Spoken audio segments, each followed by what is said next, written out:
You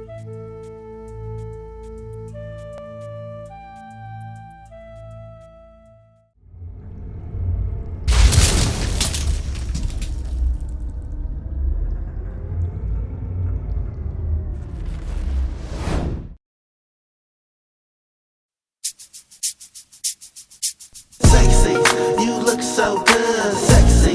You look so good. Wanna mingle and dance and fuck me like you're single. Wanna mingle and dance and fuck me like you're single. Sexy. You look so good, sexy.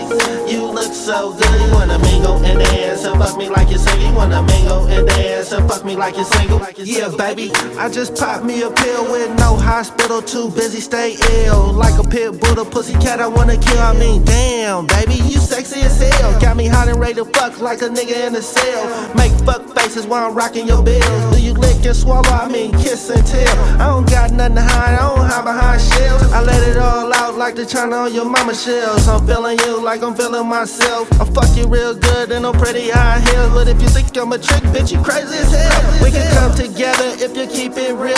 If you really sincere about getting some skrill. We could mingle like we're single and fuck until it tickles. Wake up in the morning and eat a nice meal. Then head to the top like king of the hill. Sexy, you look so good. Wanna mingle and dance and fuck me like you're single. Wanna mingle and dance and fuck me like you're single. Sexy, you look so good. Sexy, you look so good. Wanna mingle and dance and fuck me like you're single. Wanna mingle and dance and fuck me like you're single. I know you see the text, why you peeping my swag? We skimming each other cause I'm scheming your ass. Telling myself I need to tap that. Take a little lick then kill it from the back. With no jerseys, throw it on back until I bust a big nut on your smooth soft back. Get real freaky and nasty like that. Have you sprung and run a marathon back. Back home to daddy's dope sack. My dope compilation, dick and nut sack. Your pretty body is so damn wet. It's no need for the clothes, you can stay undressed. It's no need for the talking, just a need for the sex. Unless you're not impressed, but I'm not worried cause I stay fresh to death. And when it comes to inches, you can say I'm blessed. So freshen up, baby, and come take the test. You look so good, sexy.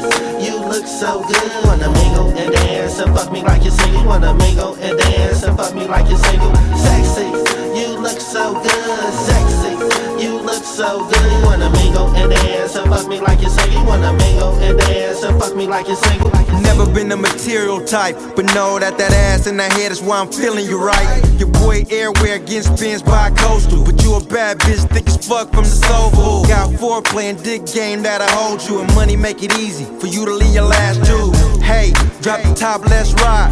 Feeling like pot, yelling west side, come on. It's money out here, let's get it. Big face bills, big wheels, get with it. You fucking with the real, too busy and J-Ski. Little brother Eddie, Warlords and AB. With me, small things, don't sweat it. Getting real money to the top, we headed. All European 91 unleaded. Let the haters keep hating while we get ready. Sexy, you look so good, sexy. You look so good. Wanna mingle and dance and fuck me like you're single. Wanna mingle and dance and fuck me like you're single. Sexy, you look so good, sexy. You look so good. Wanna mingle and dance and fuck me like you're single. Wanna mingle and dance and fuck me like you're single.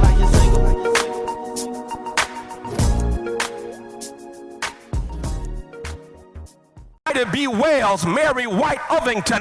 Let's redig the whales dug by Benjamin Lawson Hooks. We've got to redig the whales, because if we redig the whales, the good news is God lets us know we have a heritage of handling headwinds. Preach, Freddie, I just did. Let me see if I can help y'all with that. Understand, my brothers and sisters, that even though there was a dust storm on the ground, even though we had to deal with thunderstorms during the ascent, even though we had to face headwinds coming here, our flight arrived not on time, but ahead of time. Barbara, we arrived ahead of time, and when I left that plane, I looked at the pilot. I said, man, how did we get here ahead of time? And the pilot said, this may be a small plane, but we've got a strong engine, and I've been in contact with the control tower, and that's how we gonna make it as people of justice, equality, and freedom. Just recognize who our pilot is, and if we stay in contact with the control tower, we we've got a heritage of handling our headwinds. Well, what does that heritage look like? Let me give you two and I'm through. In our heritage of handling headwinds, number one, the text shouts me because the text trumpets the truth that we don't fall prey to the tyranny of what is because we have a vision of what ought to be. I like that. Let me do that again.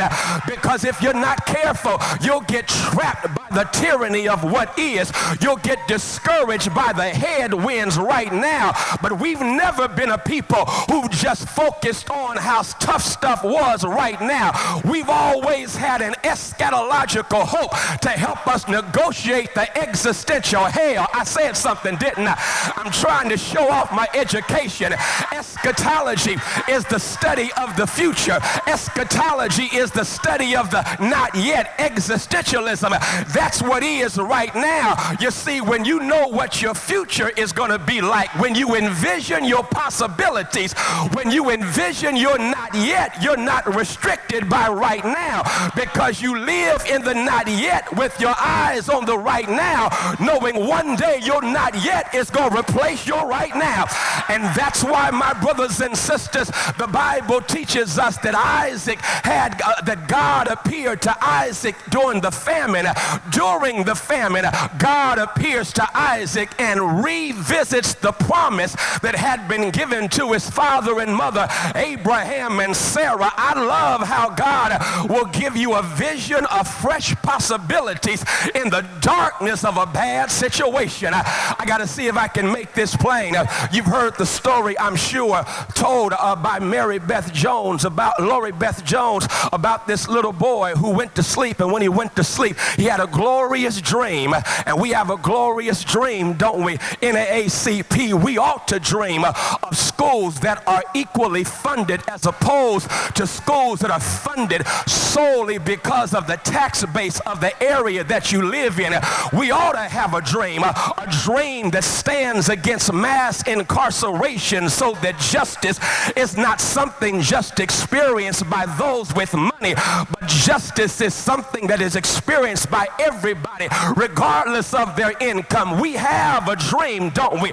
We have a dream where everyone has the right to vote, and when others engage in suppressing the vote, we stand to save the vote. We ought to have a dream. This boy has a dream, and when he falls off to sleep dreaming, it's a glorious dream.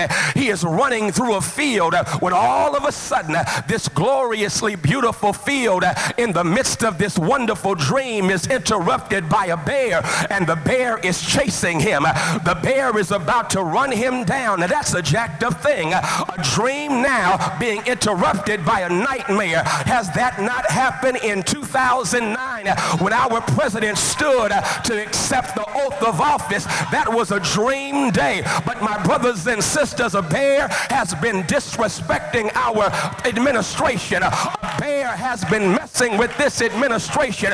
What other administration has had to deal with such blatant disrespect during his tenure? I mean, you're missing this, so I got to call the roll. Has any other president had to stand up during a joint session of Congress and in the midst of his address hear someone holler out, "You lied"? Joe Wilson, why didn't you say that 10 years ago when George Bush talked about there were weapons of mass destruction in Iraq?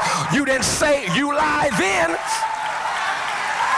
A bear has interrupted our dream. I mean, what president has gone to a state like Arizona and had the governor not roll out the red carpet but put her finger in his face? A sign of disrespect. Parenthetically, she better be glad that wasn't Michelle. South Side.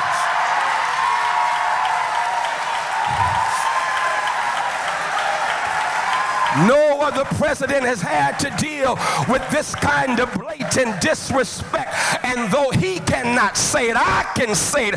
There's an undercurrent of racism that has been fueling the blatant disrespect and obstructionism this president has had to face. A bear has interrupted our dream.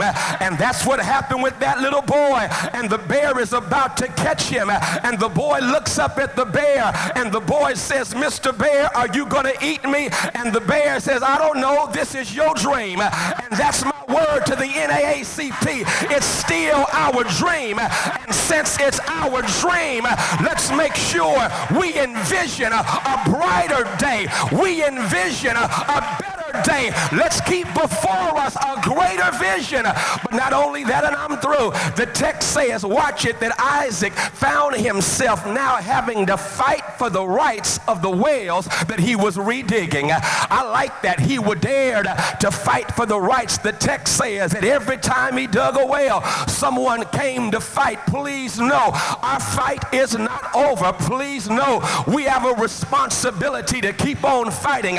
I'm not coming through like I need to. I give it to you like this.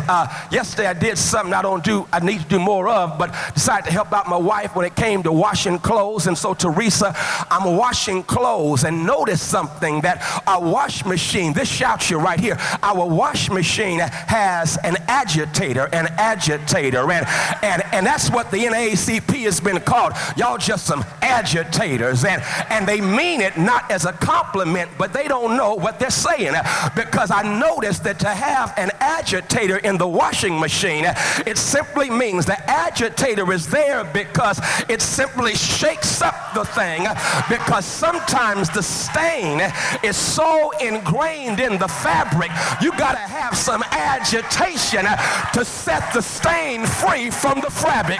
Come here, let me shout you, because that's what the NAACP ought to always be. We ought to agitate until justice rolls down like waters and righteousness like an ever-flowing stream. Agitate until everybody has the right to vote.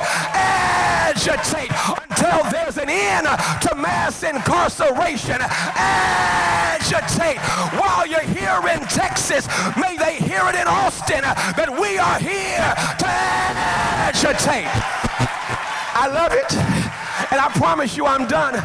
I promise you I'm done, because some of you are saying, Freddie Haynes, I've been agitating a long time. I've been fighting a long time, and the fight sometimes wears me out. I've been fighting a long time. What hope do you have for me? I give you this hope and I'm done. Did you see, I'm sure you did, the homegoing celebration of The Voice, Whitney Houston. And you know what blew me away was the world had a chance to see how black folk deal with death. Yeah, because we've been acquainted with death all of our journey in the United States. And so we don't have funerals. We have homegoing celebrations. Yeah, because we know that they've made their exit from earth to eternity. But the thing that got me, besides the majestic music of the choir, were the eulogies, not from the preachers, but the non-preachers. Tyler Perry, he preached. But Kevin Costner got me, because Kevin Costner said that he made up his mind that Whitney Houston was going to be the star of the movie The Bodyguard, over and against the objections of people in power who did not want her to have the role because of the color of her skin. Yeah, didn't want Whitney to have it. She had the gifts, skills, but they didn't want her to have it because of the color of her skin, because of the gift that God had given her when God made her. Whitney Houston was not wanted by people in power, but Kevin Costner had made a choice. And because Kevin Costner had made a choice, Kevin Costner said this, and I shout you and I'm done, that what Whitney did not know, because she felt she was not good enough, but what Whitney did not know is all she had to do was show up at the audition, because he had rigged the audition. Now, that threw you, didn't I? Rigged. What does rigged mean? I give it to you and I'm done. Rigged, I looked it up because I'm speaking for y'all. Rigged. Rigged means to manipulate the outcome in your preferred favor. Rigged. And so all Whitney had to do was show up.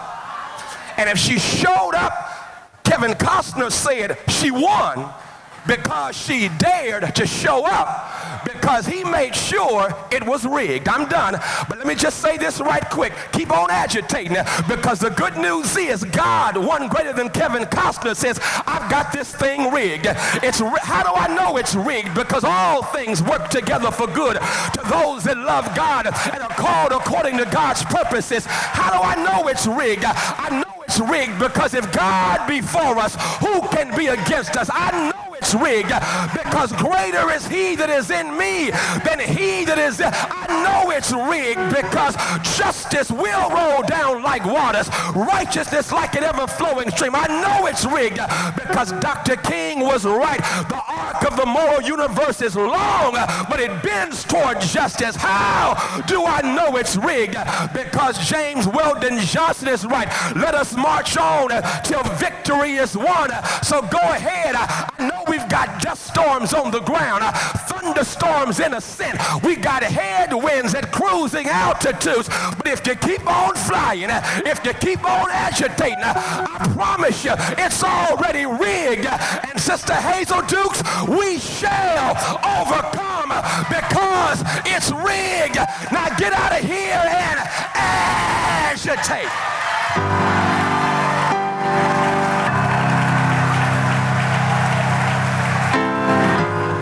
By the way,